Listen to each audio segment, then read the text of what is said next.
Hello, and welcome to another episode of the Working Conversations podcast, where we take on all things leadership, business communication, and trends in organizational life. I'm your host, Dr. Janel Anderson. Today's episode is a tech-tastic dive into the wonders of generative artificial intelligence. And trust me, it is not just another AI story. As someone who thrives on decoding workplace trends and the technology that surrounds us in all of our lives, it is time to demystify how these tools are transforming the way we work and live. We'll dig into some specific ways that you can use generative AI in your everyday life. From boosting creativity to improving your technical understanding of complex concepts to learning a new language, these tools can accelerate your productivity and cut your learning curve dramatically. So get ready for some strategies on how to navigate the cool terrain of generative AI and get ready to come away with a handful of insights and aha moments as we apply this evolving technology to your everyday life. Now, if you're not familiar with the concept of generative AI, you might have been living under a rock recently. But you can think of it as a virtual collaborator, someone that you can ask questions to in everyday language, and someone who will answer back with ideas, instructions, and so much more, without any human input or intervention. Generative AI is a subset of a larger field of artificial intelligence that creates content. So generative AI generates things, hence its name, generative. It generates things that didn't used to exist, and it does so by combining a bunch of different data to come up with a somewhat novel response. It's accessing vast stores of data, music, images, and other content to generate human-like responses to your questions. It's kind of like having a conversation with the Google search engine with a healthy dose of creativity. ChatGPT, developed by the company called OpenAI, has the widest reach and was one of the first to hit the consumer market back in 2022. Available in free and paid versions, it is probably the one that you'll start with if you haven't used generative AI before. It comes, again, in free and paid versions, and you can just start with the free version and see where it takes you. If you wanted to use Google's version of it, that is Bard, B-A-R-D. And if you want to create images or software, code or music or anything like that, there are so many more to choose from. But in this episode, we're focusing just on some everyday uses of generative AI. So Bard or ChatGPT will do you just fine to do any of the things that we happen to talk about today. And again, we won't be getting into creating images or writing software code or music or anything like that today. But those are all available using other generative AI tools that are out there in the marketplace right now. Now, before I get into some fun things that you can do with it, let me also add that it can give the impression that it is able to do critical thinking, but generative AI does not do critical thinking. So it's super important to understand that whatever it generates is based on a predictive model or algorithm that it's been trained on. So there are some significant limitations to these tools. And accordingly, you've probably already heard about the many downsides and ethical implications for using generative AI. And I don't want to overlook that. So tune in next week when I am going to cover 7 things to never, ever, ever use generative AI for. But in this episode, we're going to cover 7 things to use it for that are fun and creative, and I think you will enjoy. All right, number 1, you can use generative AI for learning something new. And you can think of anything that you might want to learn. Perhaps you want to learn a new language. Maybe you're going on vacation and you need just a few words to get by in Japanese. Well, generative AI can absolutely teach you that.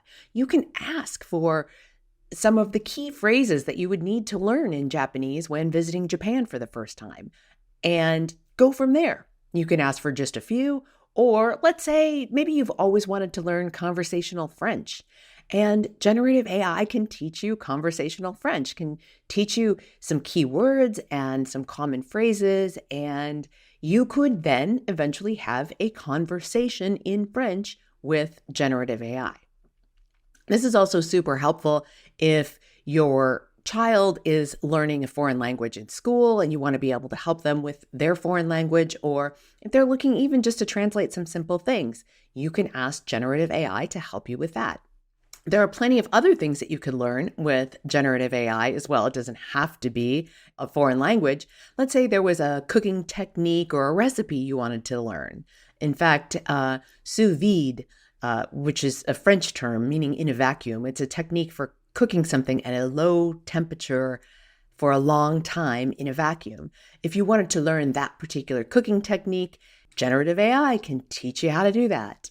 If you want to learn about more things you can do with that Instant Pot that is collecting dust on your shelf in your pantry, generative AI can certainly teach you and share with you ideas on how to use that as well. Or maybe there is an ingredient that you have in your pantry or in your refrigerator that you've had for a while and is either going to go bad or you just don't know what else to do with it besides that one thing that you bought it for. You could ask generative AI to teach you how to use that ingredient in other dishes, or you could ask it for specific recipes that you could use it for. Or maybe there's something that's somewhat unusual that you've purchased. Maybe not that unusual, but maybe you bought some smoked paprika, which does not taste like regular paprika, and you want to know where it will enhance flavors or what other flavors it will enhance. You could ask it to share some ideas on how you could use your smoked paprika in other dishes, or what it pairs nicely with as a side dish if you use it on some meats or vegetables or something like that. So there are just so many different types of things that you might want to learn. And again, generative AI can help you learn something new. So that is my first idea for you.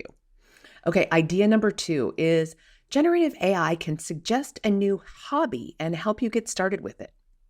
Now, here's where sharing more about yourself with generative AI can really help out. Now, obviously, you're not going to want to tell it personal details about you that are highly confidential, like your bank account number or your social security number or anything like that.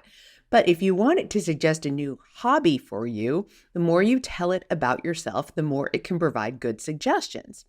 For it to be really useful, and this goes for generative AI across all of these suggestions, and if you were to ever use it in other capacities as well, like your work, the more you train it, the more useful it can be. So as we think about different hobbies and things, do you prefer spending time indoors or outdoors? Are you somebody who is crafty? Or can you not find your way around a ball of yarn or a spool of thread? Maybe you can't keep anything alive for long. You could tell it that too. That way it's not going to suggest that you get a pet or a plant. Maybe you love the water. Maybe you hate the water. Maybe you like working with your hands. Any of those kinds of things would be great detail for generative AI to know about you. Also, this could go for volunteer opportunities or getting to know people in the city that you just moved to as well. It can offer lots and lots of great ideas, much like a human. The more it knows about your preferences, the better those suggestions will be. And after it serves up a number of different ideas for you about what that new hobby might be, once you land on one that you like, you could say, okay, tell me more about this particular hobby. How do I get started? Is it very expensive? What materials or tools will I need in order to do this hobby? And then generative AI will give you more specific instructions and ideas about how to get started. Likewise, if you have a specific budget for a hobby, you could share that budget with generative AI right out of the gate before it starts to even give you any suggestions. So your second idea there is to suggest a new hobby and help you get started with it. All right, your third idea for how to use generative AI in your everyday life is to use it to complain to or vent to. Maybe your spouse or your best friend is tired of hearing your work troubles or your extended family drama. You can pour it all out to generative AI and get some sympathy or some support. You might even ask for some coaching or some advice from it. But now, always remember, it is not qualified to be your therapist, and it is only capable of what it has been trained to do. Now, there was an example of this a couple of years ago, which is just, I think, a fascinating use of generative AI.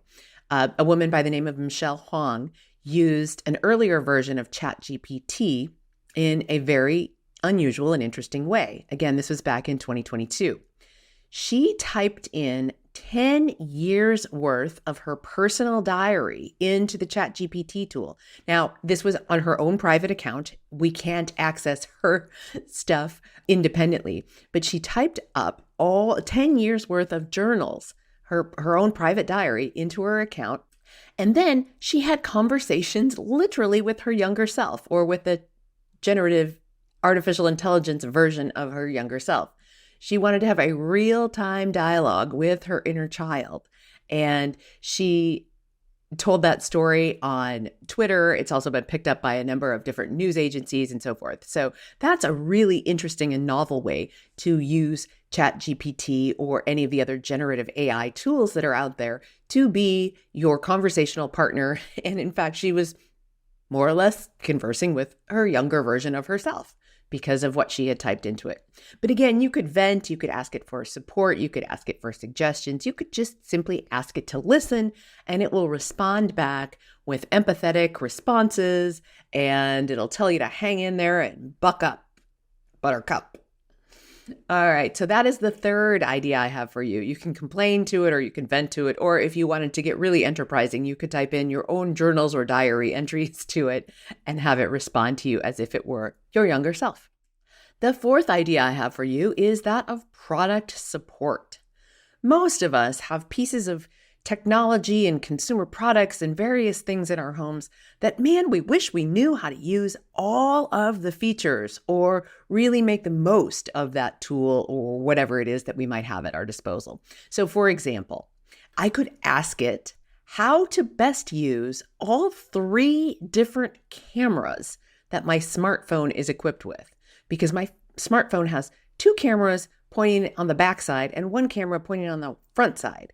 And each of those cameras have different settings, and each of those cameras are best for different things. So I could ask, now, I'm certain I could go find a technical manual that would have that same information, but I've had the same smartphone for almost 3 years. And have I done that? No, I haven't. But if ChatGPT or Bard wanted to explain how to use those features to me in everyday conversational language, well, that is something I'm interested in. In fact, that is something I should do, come to think of it, because my daughter, who has the exact same make and model of phone as I do, knows how to use all these cameras, and she is a whiz at taking amazing pictures on her smartphone. And so I could stand to learn a thing or two from probably ChatGPT or Bard, because she just doesn't have the patience to explain it to me. But ChatGPT and Bard, well, they'll hang in there with me as I learn it.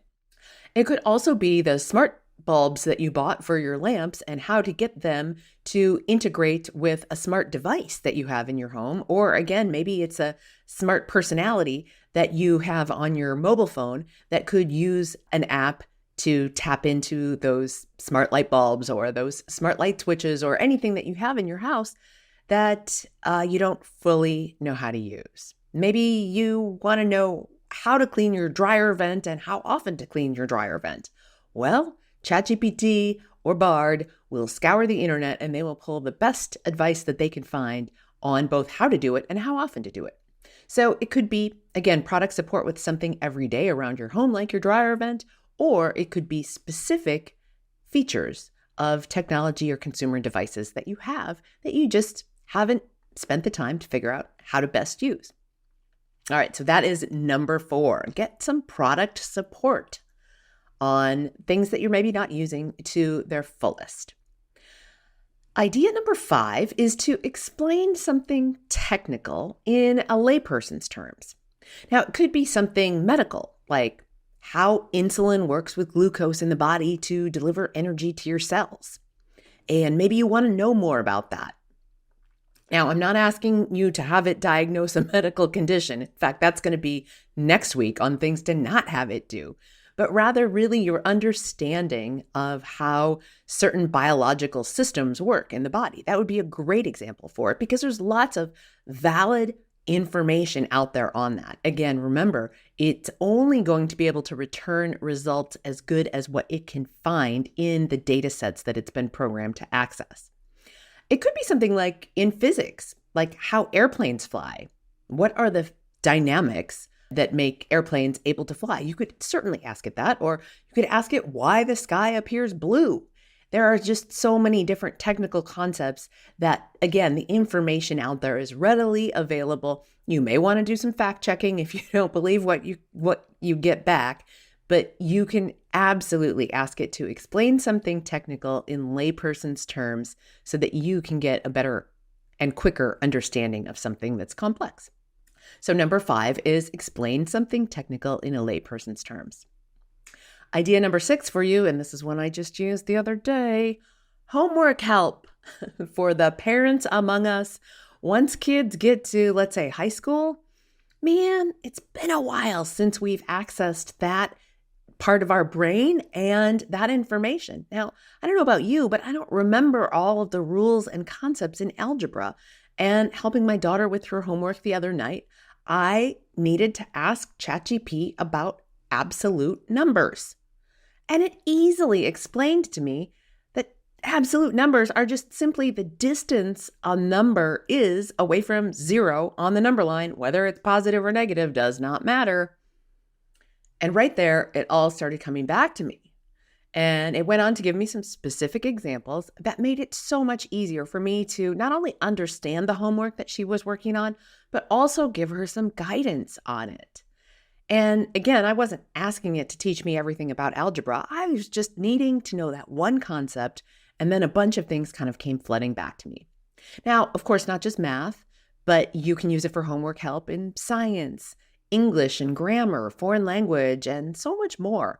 Because us fumbling parents who are trying to make sure that everyone gets fed and gets to their sports practices on time, and, well, we also need to make sure that our kids get their homework done. And sometimes we can't remember the specific concepts of things that they're working on. So ChatGPT, Bard, and any of the other generative AI tools out there can be real lifesavers for parents with the homework help. Also for aunts and uncles and family friends and grandparents and anybody who might be in that position to give homework help, not just the parents. All right, and idea number 7 for you today. You can use generative AI to challenge your own thinking on something. And this is perhaps the way that I use it the most often. Now, maybe it is something political in nature. In fact, here we are in 2024 in an election year, and maybe you've got a friend or a family member who is on a very different end of the political spectrum than you are. You could ask it for its viewpoint that is different from yours so that you can, not in the heat of a moment of a conversation with your relative who views things very differently than you, but rather in the confines of you and your laptop, you can ask it to explain a counterpoint to something that you believe politically, and then you can think through it from the other person's perspective, because that way you're not like trying to convince somebody of something, nor are you being convinced of something. You're just taking an alternate viewpoint for a few minutes. It could also be something that's social in nature, that maybe you don't understand something that's happening in popular culture, or you don't believe something that maybe other people are believing. You could ask for a counterpoint to your own belief systems or your own opinions. I often ask it for counterpoints to something that I'm working on in my work. And while this episode isn't necessarily about work per se, but I have often asked it for counterpoints as I'm putting together a podcast episode. What would somebody think that's counter to what I'm saying? What would somebody think that's counter to what I believe?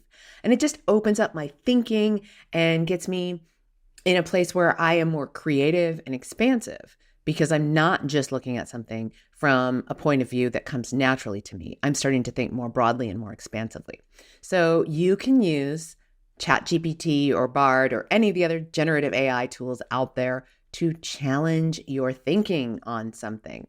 Now, if you're not familiar with these tools, I want to encourage you to go find them online, set up an account. Almost all of them have a free version where you can get started without again, without putting in a credit card or anything like that. In fact, I strongly encourage you to just use the free versions to get comfortable with them. And unless you're doing something really advanced, like training it to write in your own voice or something like that, you don't need a paid version.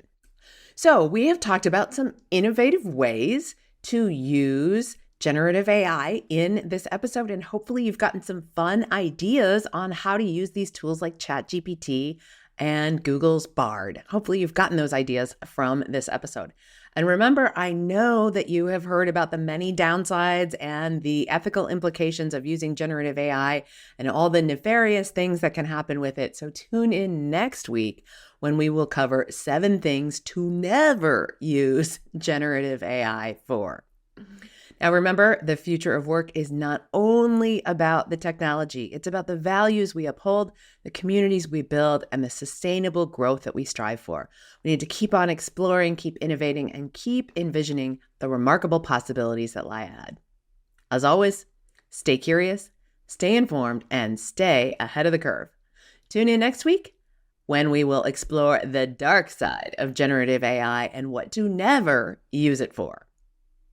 If you enjoy this content and you're watching on YouTube, make sure you hit the subscribe button and knock that little bell so that you get notified every time there's a new episode out. And if you're listening on a podcast player that has a way for you to give 5 stars and give a positive recommendation, please do so because it helps other people find this podcast so that they can listen to it as well.